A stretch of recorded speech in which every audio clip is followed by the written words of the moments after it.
Salut Mario. Bonjour. Tout un changement de cap, alors que mardi, le gouvernement nous disait, bon, on surveille ça de très près, on est inquiet pour certaines régions, mais pour l'instant, on regarde aller la situation. 24 heures plus tard, on ferme, on revient en zone rouge et on se concentre là, sur certaines situations à Québec et à Gatineau. Oui, on va revenir sur les mesures, mais réglons ça d'abord. Un changement d'idée très rapide. Tu sais, j'ai fait un calcul hier, parce que hier, la conférence de presse était à 17 heures.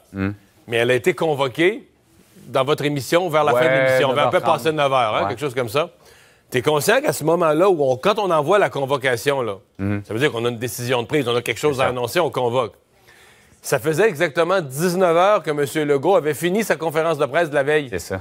Chronométré, ça faisait 19 heures avant, là, il y avait encore la parole dans les derniers mots, les dernières phrases en anglais de sa conférence de presse de la veille. On se comprend que si tu considères que dans une journée, on finit par dormir 8 heures ou être couché 8 heures, là, on se comprend que ça fait pas beaucoup d'heures pour changer d'idée. Non. Qu'est-ce qui peut arriver? D'abord, c'est une erreur. Je pense que cette conférence de presse, à la limite, la veille, si on n'avait pas tous les éléments, si on n'était pas prêt à prendre des décisions, je comprends qu'on ne veut pas être brouillon pour lancer des décisions à n'importe comment, mais il valait mieux l'annuler, là. Ne pas la faire tout simplement, ne pas la tenir. Il n'y aurait pas urgence, il n'y avait rien à dire de si important la veille. Il aurait été mieux de ne pas la tenir. Qu'est-ce qui a pu changer? Je pense qu'il y a deux grosses affaires. La première, c'est que la réaction dans tous les milieux de santé, là, santé publique, soins intensifs, milieu médical en général, la réaction à la conférence de presse de mardi a été très mauvaise. On en a vu une partie sur la place publique, mais je pense qu'on n'a pas tout vu. Je pense que c'est pas tout le monde là, qui veut sur la place publique se faire entendre, parce que certains, par des canaux plus discrets, ont quand même fait passer le message. Ça n'a pas d'allure. Je pense aussi que le gouvernement s'est rendu compte qu'il serait politiquement isolé. Que dans les heures qui allaient suivre, là, la France et l'Ontario, les deux comme voisins, tu sais, pas la France, c'est nos cousins d'un bord là, en Europe. L'Ontario, c'est le voisin, qui ont des systèmes de santé comparables aux nôtres, qui avaient une épidémiologie semblable aux nôtres, qu'on nous dit on est 2-3 semaines en arrière sur eux autres. Est-ce qu'on attend d'être rendu là pour mettre les mesures en place? Oui, puis là, à partir du moment où les autres vont annoncer des mesures, que le gouvernement du Québec a l'air un peu déconnecté, là, que quand tu compares que, tu sais, ce matin, moi, je te dirais, l'Ontario fait ça, la France a fait ça, puis nous, au Québec, on fait rien. C'est ça. Fait que le gouvernement a eu peur d'être isolé. Je pense que c'est deux des conditions. Je t'ai dit c'est une erreur d'avoir fait une conférence de presse mardi puis de dire le contraire le mercredi.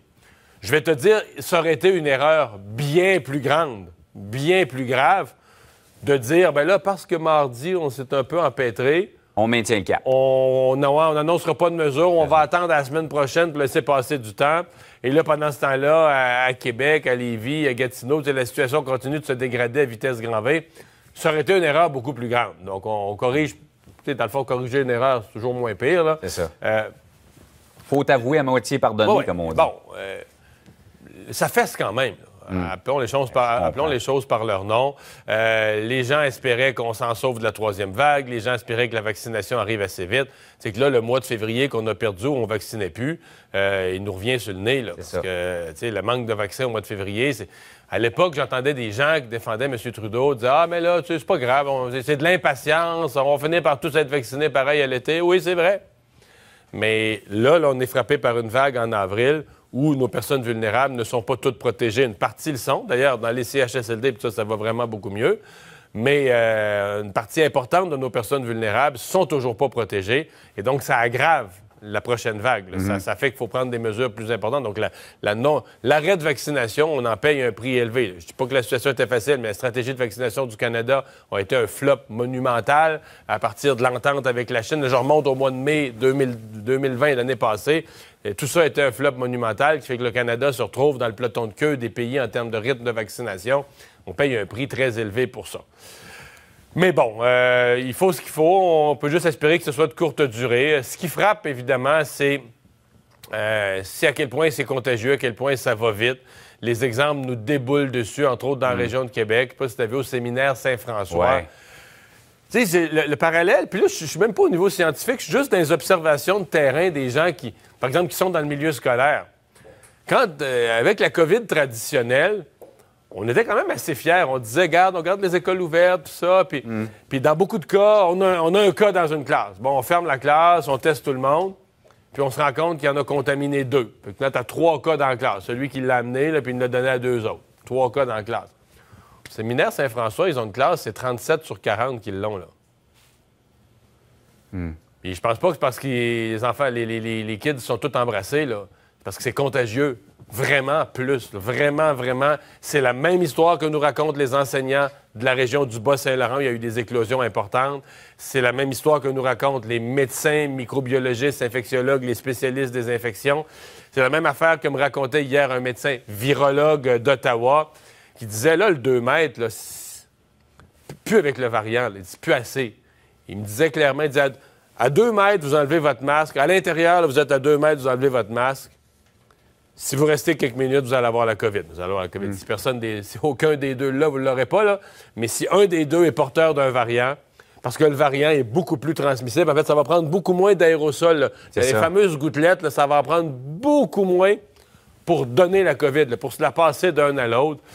Donc, on est là et on mange le coup, comme on dit. Oui, absolument. On espère que c'est juste une mauvaise passe. Que ce sera de courte durée. C'est ça, le plus court possible. Mais tu sais, s'il y a une chose Là, pour l'instant, on n'a pas de portrait parce que là, les régions qui ont été hier mises au rouge foncé, c'est des montées en flèche. Ça monte présentement. Donc, on le sait, à un moment donné, ça se stabilise. Là, on pogne un plateau, on pogne le pic, on pogne un plateau. Ça. Mais là, à quelle hauteur sera le plateau? À quel moment ça va arrêter de monter? Pour l'instant, on n'en a aucune idée. Pour l'instant, on est dans la montée un peu inquiétante. Et on a une bonne pensée ce matin pour tous nos commerçants, particulièrement les restaurateurs. Là, 3e fermeture pour plusieurs. Le fameux yo-yo, on ouvre, on ferme. Personne ne voulait vivre ça, mais on n'a pas le choix.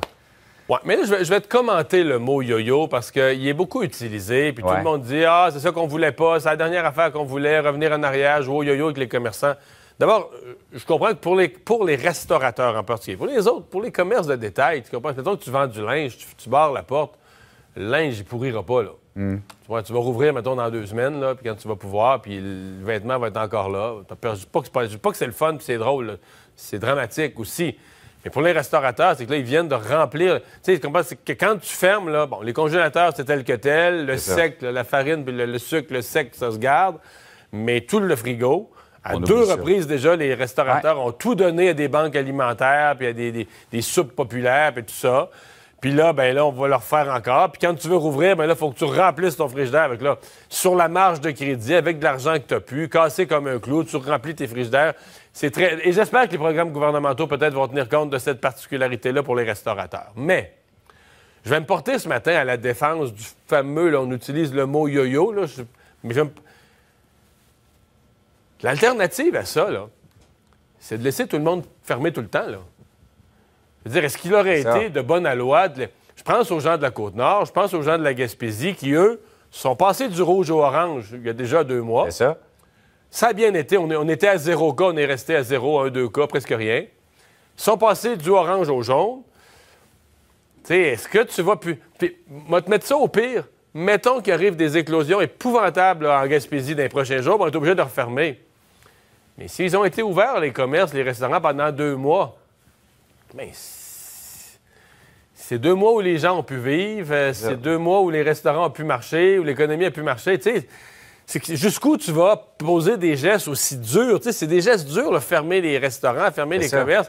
Jusqu'où tu vas faire ça à des gens quand il n'y a pas de COVID, au cas où? Là, Mario, on l'a fait de façon ciblée. Mais on regarde l'Ontario, ce qu'ils vont annoncer aujourd'hui, là, c'est pas mal plus dur. Ben moi, la carte des couleurs, sincèrement, je trouve ça correct. Je trouve ça correct. Puis là... Prenons le cas de la Mauricie, de l'Estrie. Hier, on donnait cet exemple-là. La Mauricie et l'Estrie ont changé de couleur en même temps que Québec, Chaudière-Appalaches. Mais ils n'ont pas eu de recrudescence du nombre de cas. Est-ce qu'hier, tu es ferme en même temps? Je sais qu'il y a des gens qui disent oui. Il y a des gens qui disent, regarde, là, c'est juste une question de temps. La vague, elle s'en vient, va frapper tout le monde. Ferme-moi tout ça. J'ai plus de misère. Par contre, j'ai bien entendu du gouvernement hier. Là, on faisait des conférences de presse de 2 semaines en 2 semaines, à tous les 2 mardis. Là, je pense que c'est fini. Si on se rend compte qu'il y a une éclosion en Mauricie, ça va fermer rapidement. Là. On ne va pas attendre 2 semaines. On ne va pas attendre le 2e mardi. Moi, je pense que on sait qu'il y a des variants. On sait que la situation présentement est critique. Mais moi, si j'étais au gouvernement, je trouverais ça très dur de fermer des gens au cas où. Tu fais poser la responsabilité sur les gens. Donc, si vous êtes en Estrie, en Mauricie, en Gaspésie, vous êtes dans les régions, bien là, vous allez au restaurant, là. Faites attention, plus que plus. Puis vous allez au gym, faites attention. Ne soyez pas la cause d'une éclosion. Prenez pas de risques. Si vous avez le moins de symptômes, allez vous faire tester. Restez isolé. Ne soyez pas la cause. Mais est-ce qu'on ferme tout le monde au cas où? moi, ça me pose problème. Je trouve que la méthode ciblée a quand même sa valeur. Mais comme on dit, better safe than sorry. Hein? Mieux vaut d'être un peu trop prudent pour éviter de vivre les mêmes choses que les régions à qui on a fait vivre ça hier. Mario, on te retrouve à 10 h. Salut. Salut.